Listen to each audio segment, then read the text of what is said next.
Hello everyone, welcome back to my channel.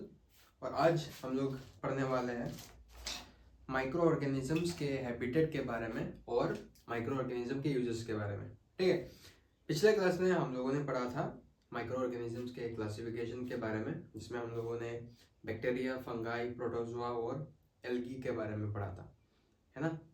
आज हम लोग पढ़ेंगे वेयर डू माइक्रोब्स लिव। अभी ये जो माइक्रो ऑर्गेनिजम्स है ये दो टाइप के हो सकते हैं। ठीक है, पहला टाइप है सिंगल सेल्ड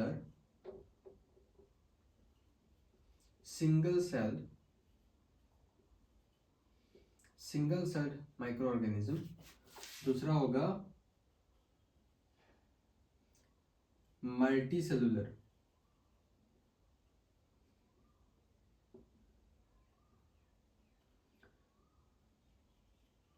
सिंगल सेलुलर और मल्टी सेलुलर। ठीक है, सिंगल सेलुलर माइक्रो ऑर्गेनिजम्स के अंदर बैक्टीरिया आएगा।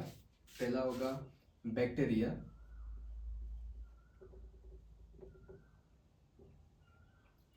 दूसरा होगा कुछ एल्गी होंगे, सब एल्गी नहीं लेकिन कुछ एल्गी सिंगल सेलुलर पे होते हैं, मल्टी सेलुलर पे होते हैं। ठीक है, तो एल्गी ब्रैकेट के अंदर हम लोग लिख लेंगे सम एल्गी। ठीक है, और तीसरा आएगा हमारा प्रोटोजोआ।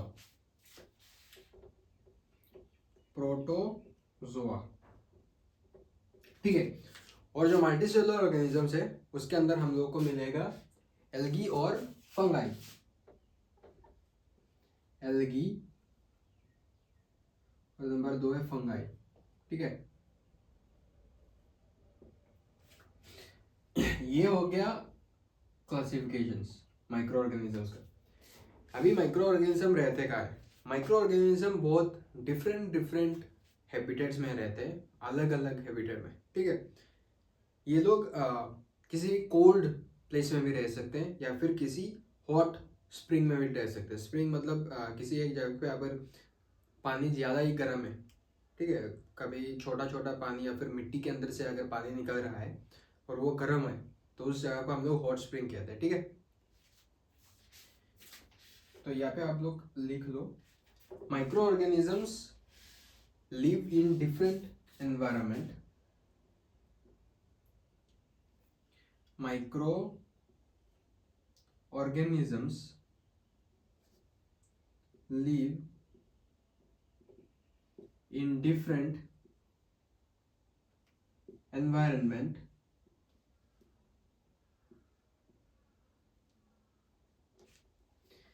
इसमें जो environment है उसमें आप लोग लिख लो ice cold climate. Ice cold climate, उसके बाद लिखो आप लोग हॉट स्प्रिंग्स।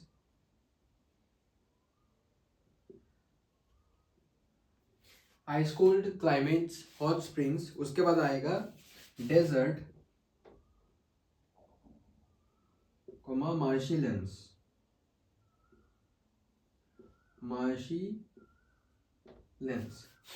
ठीक है, और कुछ माइक्रो ऑर्गेनिज्म ऐसे भी होंगे जो एनिमल के बॉडी के अंदर रहेंगे। कुछ माइक्रो ऑर्गेनिज्म एनिमल के बॉडी के अंदर रहेंगे, कुछ माइक्रो ऑर्गेनिज्म एनिमल के बॉडी के बाहर रहेंगे, और कुछ ऐसे भी होंगे माइक्रो ऑर्गेनिज्म जो कि फ्री स्टेट में हम लोगों को मिलेगा। मतलब वो किसी भी दूसरी एनिमल या फिर ऑर्गेनिज्म या फिर प्लांट से हेल्प नहीं लेते, वो अकेले रहते हैं। ठीक है, तो यहाँ पे आप लोग लिख लो some of them are present inside the body. Some of them are present inside the body of organisms, and also outside the body. Last point, some also exist in free state. Free state, ठीक है। तो कुछ micro organisms ऐसे भी होंगे जो animal के body के अंदर रहेंगे और कुछ माइक्रो ऑर्गेनिज्म ऐसे भी होंगे जो एनिमल के बॉडी के बाहर रहेंगे। अगर आप एक माइक्रोस्कोप लेके अपने हाथ या फिर कहीं पे अगर आप देखो, सपोज इस जगह पे है ना, अगर आप माइक्रोस्कोप के अंदर अगर देख सकते हो, वहाँ पे भी बहुत सारे माइक्रो ऑर्गेनिज्म मिलेगा, है ना। हमारे बॉडी के अंदर भी बहुत सारे माइक्रो ऑर्गेनिज्म मिलेगा। अब हम लोग पढ़ेंगे फ्रेंडली माइक्रो ऑर्गेनिज्म। आप ये लोग आप नोट कर लो ये। उसके बाद हम लोग पढ़ेंगे friendly micro organisms.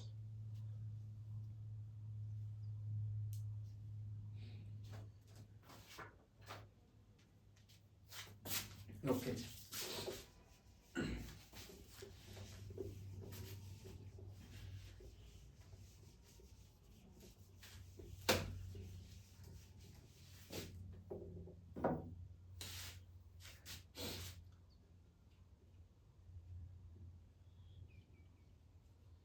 Friendly micro organisms,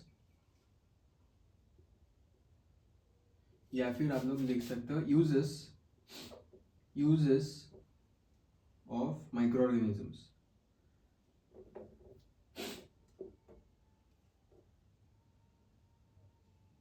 friendly micro organisms या फिर यूजेस ऑफ माइक्रो ऑर्गेनिज्म, ठीक है।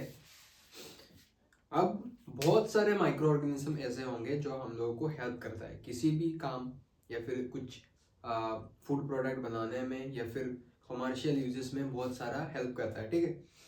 वही जो माइक्रो ऑर्गेनिज्म है उन लोगों को हम लोग फ्रेंडली माइक्रो ऑर्गेनिज्म कहते हैं, ठीक है। तो इसका पहला जो यूजेस है वो होता है preparation of food products, preparation of food products,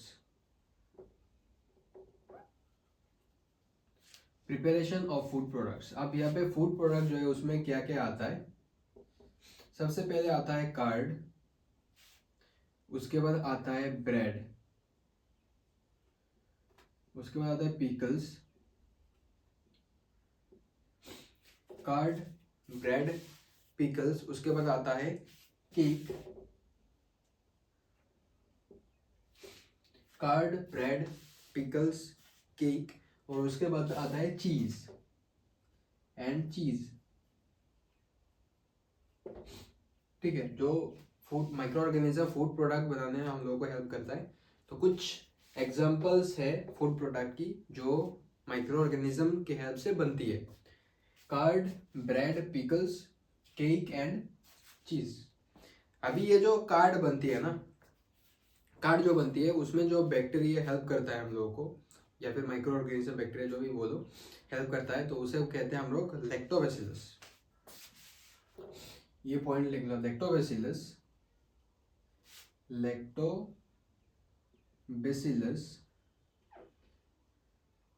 helps in preparation, lactobacillus help in preparation of curd. They multiply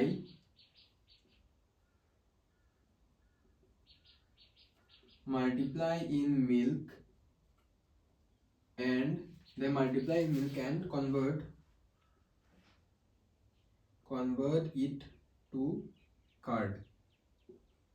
तो लैक्टोबैसिलस जो है ये मिल्क में मल्टीप्लाई होते हैं, मिल्क के अंदर रिप्रोड्यूस करते हैं और मल्टीप्लाई होते हैं और मिल्क को कार्ड में कन्वर्ट कर लेते हैं, ठीक है। उसके बाद bacteria and yeast,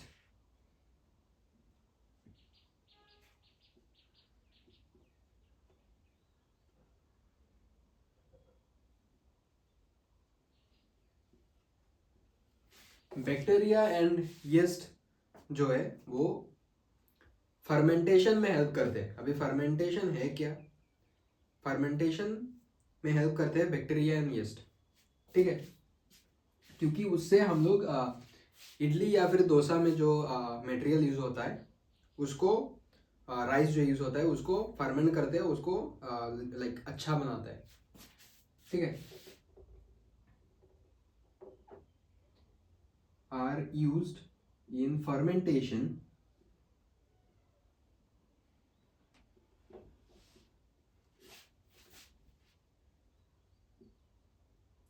rice for idli and dosas.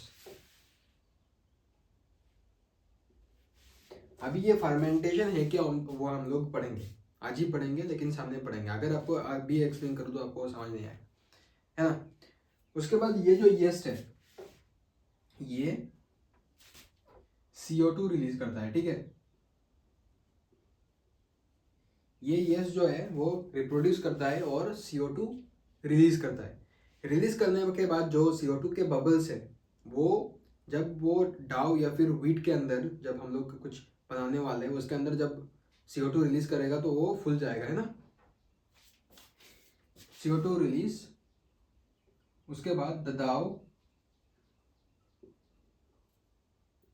Increase its volume. किसी भी चीज के अंदर अगर एयर जमा हो जाता है या फिर किसी भी गैस जमा हो जाता है तो वो चीज का वॉल्यूम जो है वो इंक्रीज हो जाता है ना। अभी उससे क्या होता है, उससे हम लोग जब डाउ का वॉल्यूम इंक्रीज हो जाता है तो उससे हम लोग क्या बना सकते हैं, bread. Helpful in making of bread. जब डाउ का वॉल्यूम इंक्रीज हो जाता है तो उससे हम लोग ब्रेड बना सकते हैं और पेस्ट्रीज बना सकते हैं या फिर केक्स बना सकते हैं, ठीक है।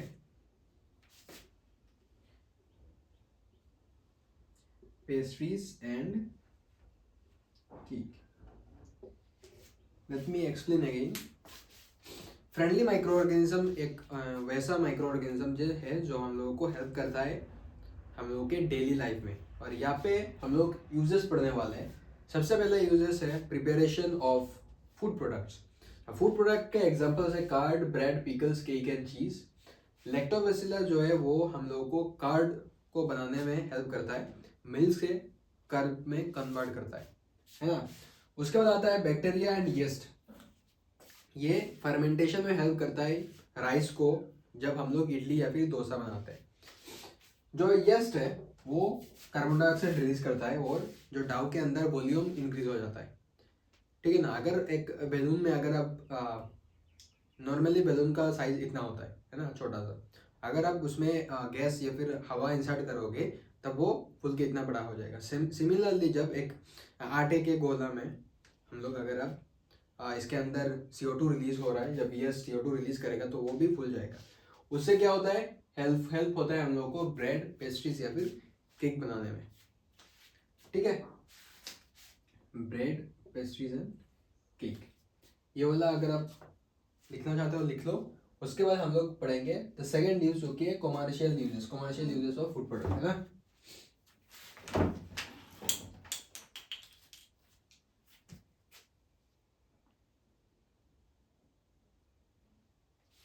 ओके,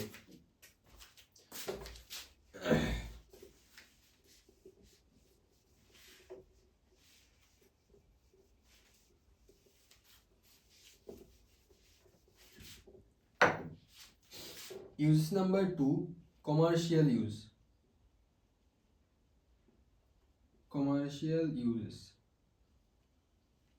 अभी ये कॉमर्शियल यूजेस में होता क्या है, कॉमर्शियल यूजेस में हेल्प जो माइक्रो ऑर्गेनिजम्स है वो हम लोगों को एल्कोहल, वाइन या फिर एसिटिक एसिड, जिसे हम लोग नॉर्मली विनेगर भी बोलते हैं, वो बनने में हम लोग को हेल्प करता है, ठीक है। Helps in manufacturing, helps in, हम लोग यहाँ पे प्रिपेरेशन नहीं बोलेंगे क्योंकि वो लार्ज स्केल में बन रहा है, ठीक है। तो हम लोग इसे मैन्युफैक्चरिंग या फिर प्रोडक्शन बोलेंगे। Helps in production of alcohol, wine और एसिटिक एसिड।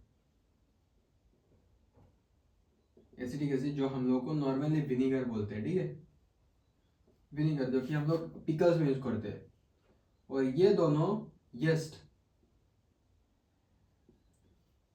वाइन और एसिटिक एसिड बनाने में हम लोग को यीस्ट की जरूरत पड़ती है।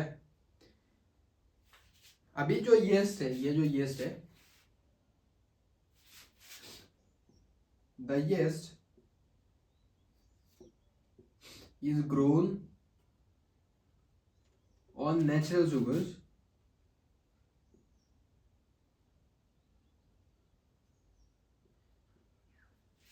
ये जो यीस्ट है इसे हम लोग नेचुरल शुगर में ग्रो करना। नेचुरल शुगर मतलब क्या है? कार्बोहाइड्रेट।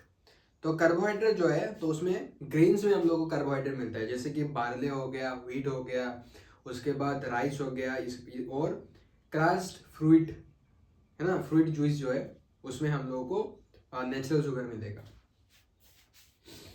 तो the yeast is grown on the natural sugar of rice, natural sugar हम लोग लेंगे, natural sugar which is found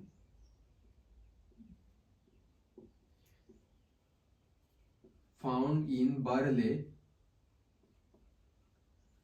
which is found in barley, wheat, rice and crust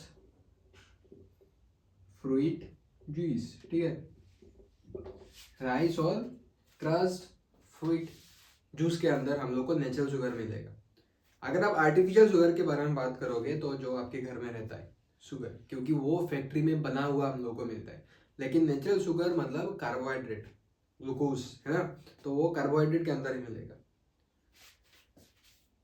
तो ये जो बार्ले है, व्हीट है, राइस है या फिर क्रस्ट फ्रूट जूस, इसमें नेचुरल शुगर पाया जाता है, ठीक है, ये सोर्स है नेचुरल शुगर का।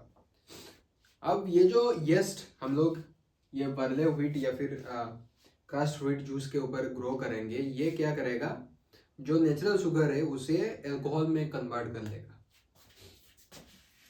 These yeast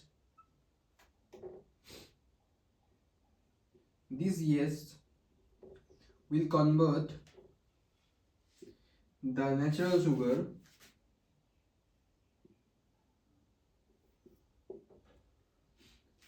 sugar into alcohol.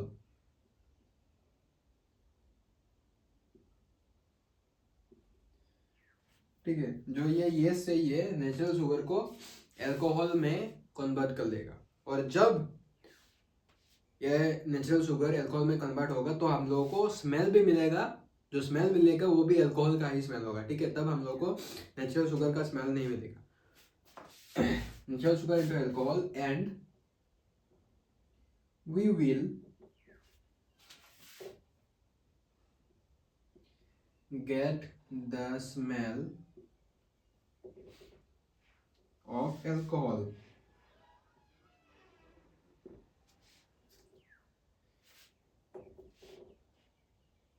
और ये जो कन्वर्शन होगा, नेचुरल शुगर का जो कन्वर्शन होगा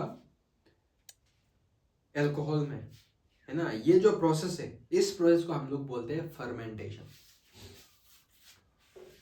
एंड दिस प्रोसेस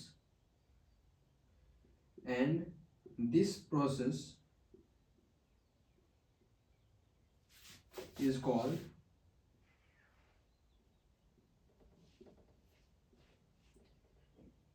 fermentation।